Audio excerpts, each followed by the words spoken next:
So ಇನ್ನೊಂದು ಬಂದು ಇದಾಯಿತು. ಮಂಡಿ ನೋವು ಇವಾಗ ಎಷ್ಟು ಪರ್ಸೆಂಟ್? 90% ಬೆಟರ್ ಆಗಿದೆ.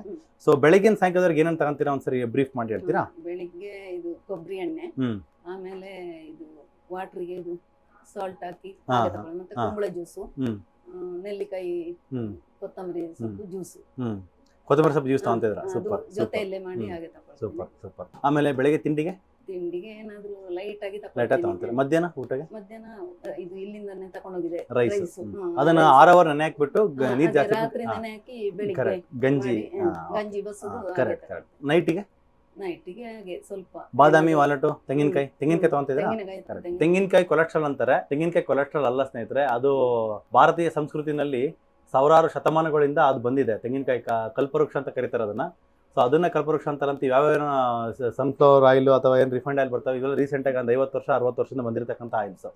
ಸೊ ನಮಗೆ ಇದರಲ್ಲಿ ಕೊಲೆಸ್ಟ್ರಾಲ್ ಇಲ್ಲ ತೆಂಗಿನಕಾಯಲ್ಲಿ. ತೆಂಗಿನಕಾಯಿ ತಿಂದಿರಲಿಲ್ಲ, ಕೊಲೆಸ್ಟ್ರಾಲ್ ರೈಸ್ ಆಗಬೇಕಾಯ್ತಲ್ಲ, ರೈಸ್ ಆಗಿಲ್ಲ, ರೈಸ್ ಆಗೋದು ಇಲ್ಲ.